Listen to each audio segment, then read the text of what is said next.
मंच पर विराजमान असम के राज्यपाल श्रीमान बनवारी लाल जी पुरोहित, असम के लोकप्रिय मुख्यमंत्री श्रीमान सर्बानंद जी सोनोवाल जी, केंद्र में मंत्रिपरिषद के मेरे साथी श्रीमान नितिन गडकरी जी, श्रीमान राजेंद्र गोहेन जी, राज्य सरकार के मंत्री भाई परिमल जी, श्री पल्लव जी, अरुणाचल प्रदेश के उप मुख्यमंत्री श्रीमान चोवना मेड़न जी, हमारे सांसद श्री रामेश्वर तेली जी,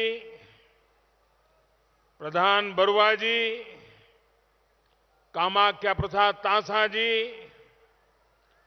विधायक श्रीमान वोलिन चेतिया जी, मंच पर विराजमान सभी महानुभाव और विशाल संख्या में पधारे हुए मेरे प्यारे भाइयों और बहनों,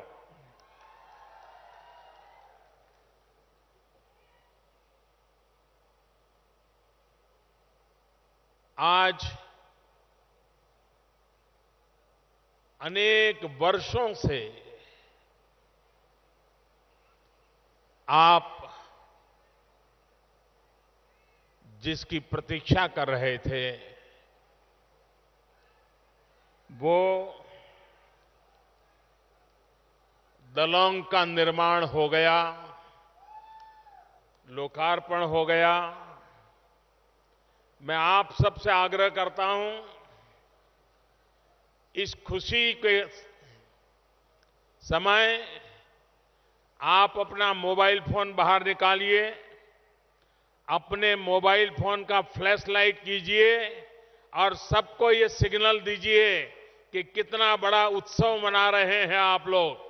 हर कोई अपने मोबाइल फोन का फ्लैश चालू करें। हर कोई, चारों तरफ हर कोई, हां, लगना चाहिए कि बड़ा उत्सव मना रहे हैं आप।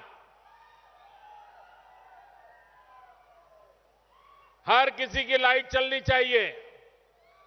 हां, वहां पीछे भी हो रहा है अब। वाह, देखिए कैसा उत्सव मनाया जा रहा है। ये सारे कैमरा वाले भी आप ही को ले रहे हैं। बहुत बहुत धन्यवाद आप सबका। भाइयों बहनों,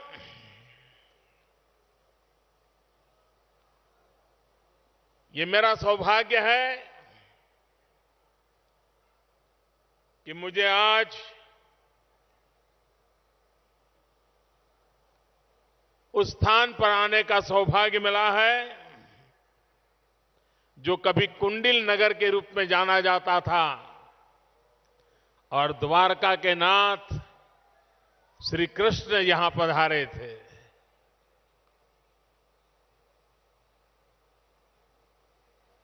मेरा जन्म गुजरात में हुआ, जहां द्वारिका जी हैं, और श्री कृष्ण भगवान का नाता कुंडिल नगर से रहा। और आज ये मेरा सौभाग्य है कि उस विरासत पर आकर के पिछले 5 दशक से आप सब जिसकी प्रतीक्षा कर रहे थे वह ब्रिज आज आपको प्राप्त हो रहा है। अगर अटल बिहारी वाजपेयी की सरकार 2004 में दोबारा चुन करके आई होती तो ये ब्रिज आज से 10 साल पहले आपको मिल गया होता।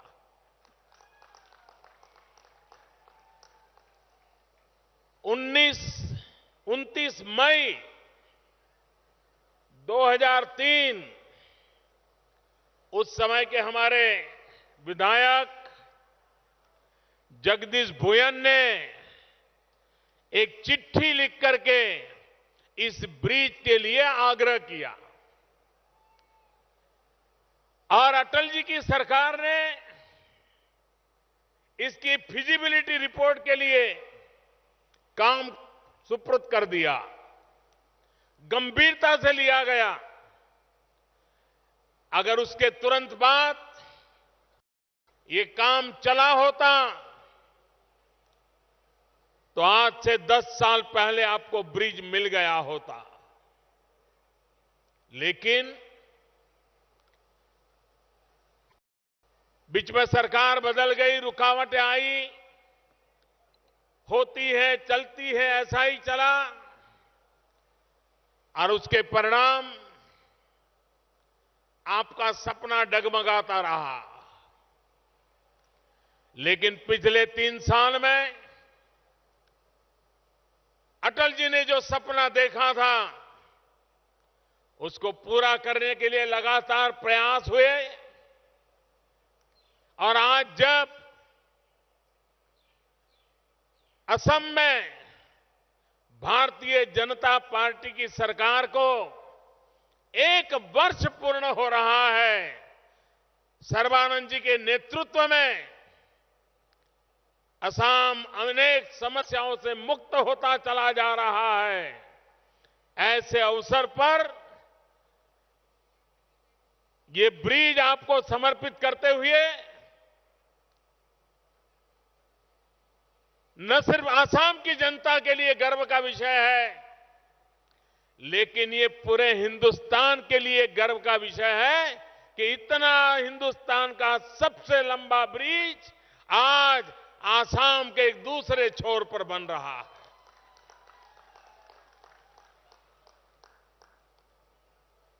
ये बात निश्चित है, अगर विकास को स्थायी रूप देना है, स्थायी रूप से विकास को गति देनी है, तो इंफ्रास्ट्रक्चर ये पहली आवश्यकता होती है।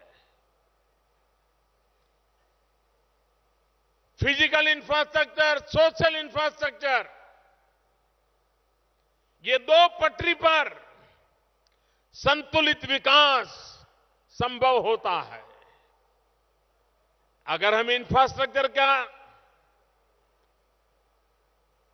महत्व नहीं समझेंगे, स्थायी व्यवस्थाएं खड़ी नहीं करेंगे, तो छुटपुट प्रयासों का परिणाम बहुत ही अल्पकालीन होता है, अस्थायी होता है। और इसलिए हमारी सरकार का ये लगातार प्रयास है कि विकास को स्थायी रूप दिया जाए, व्यवस्थाएं विकसित किए जाए और जिसके कारण जिस सपने को लेकर के देश आगे बढ़ना चाहता है, उन सपनों को हम भली भांति पूर्ण कर पाएं। अरुणाचल प्रदेश और आसाम को ये ब्रिज जोड़ दे रहा है, निकट ला रहा है। 165 किलोमीटर का अंतर कम होना, व्यक्ति के जीवन के मूल्यवान 6-7 घंटे बच जाना और एक बार ऐसी व्यवस्था खड़ी होती है तो आर्थिक विकास के भी नए द्वार खुल जाते हैं। अब हमारा सदिया, वहां का अदरक, वहां के किसान जो जिंजर पैदा करते हैं, उत्तम कक्षा का जिंजर जहां पैदा होता है पूरी भूमि पर, अब ये ब्रिज बनने के बाद एक बहुत बड़े मार्केट के लिए, इन किसानों के लिए नया रास्ता खुल जाएगा, उनकी कमाई में वृद्धि होगी। और मुझे विश्वास है कि नॉर्थ ईस्ट में सदिया जैसा क्षेत्र जहां का जिंजर उच्च कोटि का अदरक माना जाता है, अगर यहां के किसान ऑर्गेनिक की तरफ चले गए तो यहां के जिंजर का ग्लोबल मार्केट खड़ा हो सकता है, दुनिया में उसका एक बड़ा मार्केट खड़ा हो सकता है। और इसलिए ये ब्रिज सिर्फ पैसे बचाएगा, समय बचाएगा ऐसा नहीं, लेकिन ये ब्रिज एक नई अर्थ क्रांति का अधिष्ठान लेकर के आता है और एक नई इकोनॉमिकल रिवॉल्यूशन का बेस बनने वाला है। और इसलिए और आज के इस ब्रिज का लोकार्पण पूरे हिंदुस्तान के लोगों का इस पर ध्यान है कि भारत में इतना बड़ा निर्माण कार्य होता है, किसी भी हिंदुस्तानी को एक गर्व देने वाला काम है। भाइयों बहनों, दो राज्यों के विकास में ये ब्रिज कड़ी बन रहा है, अरुणाचल का विकास, असम का विकास, और एक प्रकार से हमारा जो सपना है कि भारत को विकास की नई ऊंचाइयों पर ले जाने में सबसे बड़ी ताकत प्राप्त करने की अगर कोई जगह है, संभावना है, तो वो पूर्वी हिंदुस्तान है, पूर्वोत्तर हिंदुस्तान है, ईस्टर्न इंडिया है, नॉर्थ ईस्ट भी है। और इसलिए हमने हमारी विकास की जो योजनाएं लागू की है, उन सब में पूर्वी हिंदुस्तान को बल देना, नॉर्थ ईस्ट को व्यवस्थाएं देना। नॉर्थ ईस्ट के अंदर वो ताकत है, अगर उनको थोड़ी सी व्यवस्थाएं भी मिल जाए तो बहुत बड़ा चमत्कार कर सकते हैं। और इसलिए हमने हमेशा इस बात पर बल दिया है कि विकास को नई ऊंचाइयों पर ले जाने के लिए इसको प्रयास किया जाए। प्रतिदिन सिर्फ डीजल की बचत से इस इलाके के नागरिकों का रोजाना 10 लाख रुपया बचने वाला है इस ब्रिज के कारण।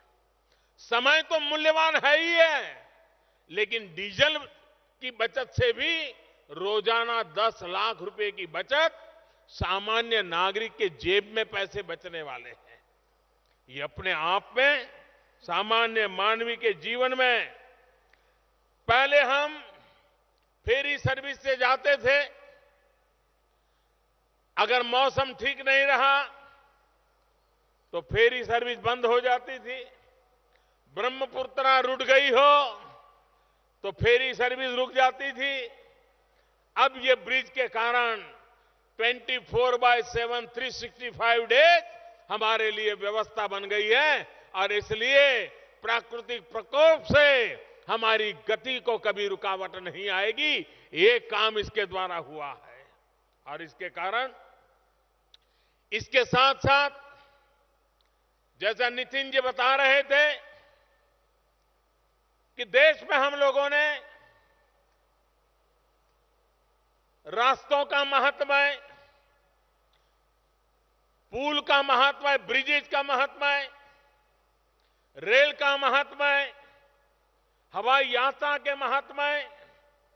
अब उसके साथ साथ वाटरवे को भी बल देने की दिशा में हम प्रयास कर रहे हैं। बड़ा महत्वाकांक्षी कार्यक्रम है कि जहां जहां नदी है, पानी है, क्यों न हमारे ट्रांसपोर्टेशन को उस तरफ शिफ्ट कर दिया जाए। एनवायरमेंट फ्रेंडली होगा, आर्थिक रूप से कम खर्चे वाला होगा, और जो समय की बर्बादी होती है उससे भी बचाव होने वाला हो, उस काम को भी इसी ब्रह्मपुत्र के इसी छोर पर से बहुत तेज गति से आगे बढ़ाने की दिशा में हजारों करोड़ रुपयों की लागत से वो काम यहां हो रहा है। और आने वाले दिनों में एक नया क्षेत्र जल परिवहन का भी यहीं से ऊपर आगे बढ़ने वाला है। तब जाकर के आप कल्पना कर सकते हैं कि पूरा क्षेत्र विकास की कैसी नई ऊंचाइयों को पार करेगा, इसका आप भली भांति अंदाज कर सकते हैं। भाइयों बहनों, ये खर्च जब हम कर रहे हैं तब पूरे नॉर्थ ईस्ट के विकास के लिए भी, चाहे बिजली के इंफ्रास्ट्रक्चर की बात हो, चाहे ऑप्टिकल फाइबर नेटवर्क के इंफ्रास्ट्रक्चर की बात हो, चाहे रोड के इंफ्रास्ट्रक्चर की बात हो, चाहे रेल के इंफ्रास्ट्रक्चर की बात हो, पूरे नॉर्थ ईस्ट को हिंदुस्तान के हर कोने से जोड़ना, हिंदुस्तान के हर कोने के लोगों को हमारे इस पूर्वोत्तर भारत के साथ जोड़ना, उस दिशा में हम तेज गति से आगे चल रहे हैं। जो काम 15-15, 20-20 सालों में नहीं होते हैं, जो धन 15-15, 20 सालों में नहीं खर्च किया जाता है, हमारी सरकार ने आकर के उतनी बड़ी मात्रा में धन नॉर्थ ईस्ट के इंफ्रास्ट्रक्चर और विकास के कामों के लिए खर्च करने की दिशा में हमने बल दिया है। एक्ट ईस्ट पॉलिसी के तहत अगर हम इस क्षेत्र को एक विश्व स्तरीय इंफ्रास्ट्रक्चर के नमूने के रूप में तैयार करें, तो पूरे साउथ ईस्ट एशिया उसकी इकोनॉमी के केंद्र बिंदु में भारत का यह भूभाग बहुत बड़ी अहम भूमिका अदा कर सकता है। और इसलिए हम उस विजन के साथ पूरे साउथ ईस्ट एशिया के अंदर भारत किस प्रकार से जुड़े, आर्थिक व्यापारिक व्यवस्थाओं में हमारा एक क्षेत्र किसा केंद्रवर्ती बने, एक इकोनॉमिकल एक्टिविटी का हब कैसे बने, और इसके लिए जिन जिन व्यवस्थाओं का विकास करना चाहिए उसी के तहत हम बल दे रहे हैं, और जिसके परिणाम आने वाले दिनों में आपको नजर आने वाले हैं। भाइयों बहनों, रेलवे का महत्व है। आजादी के 50 सालों के बाद भी रेलवे को जितना महत्व देना चाहिए था, नॉर्थ ईस्ट में हमने उसको प्राथमिकता दी है, ताकि एक सुरक्षित यातायात की व्यवस्था हम निर्माण कर सके। नॉर्थ ईस्ट टूरिज्म के लिए भी बहुत बड़ा केंद्र बन सकता है। यहां की प्रकृति, मां कामाख्या के दर्शन करने हो या कोहिमा तक जाना हो, यह ऐसा सुंदर प्रदेश है जिससे आज हिंदुस्तान के बहुत लोग अनभिज्ञ हैं। अगर देश से लाखों लोग हर साल इस भूभाग पर आना शुरू कर दें, तो यहां की इकोनॉमी को कितनी बड़ी ताकत मिल सकते हैं, जिसका हमें पूरा अंदाज है। और इसलिए इन व्यवस्थाओं के विकास के द्वारा हिंदुस्तान के कोने कोने से और धीरे धीरे विश्व भर के लोगों को टूरिज्म की दृष्टि से आकर्षित करने के लिए ये क्षेत्र एक बहुत बड़ी हमारी प्राकृतिक संपदा का हिस्सा है, और उसको बल देने की दिशा में हम आगे बढ़ रहे हैं। भाइयों बहनों, आज जब मैं इस महत्वपूर्ण ब्रिज का लोकार्पण कर रहा हूं, आपके यहां इसको ढोला सदिया दलोंग के नाम से जानते हैं आप लोग। आज एक ऐसा अवसर है कि हमारी सरकार ने निर्णय किया है, इस दलोंग को अब से हम इसी धरती के संतान, जिसकी आवाज ने हिंदुस्तान को आज भी प्रेरणा दी है, और इसी धरती के संतान श्रीमान भूपेन हजारिका ये ब्रिज का नाम भारत सरकार ने भूपेन हजारिका के नाम से करने का तय किया है।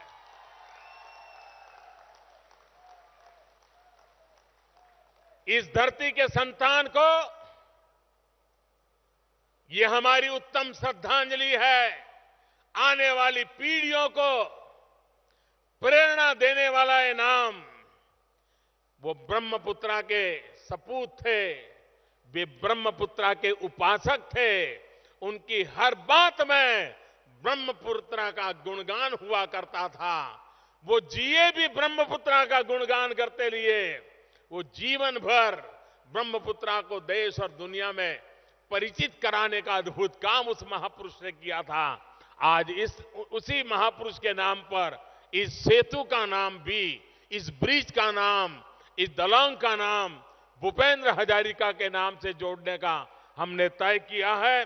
मैं फिर एक बार श्रीमान सर्बानंद जी को, उनकी पूरी टीम को, असम की 1 साल की सरकार को हृदय से बहुत बहुत बधाई देता हूं।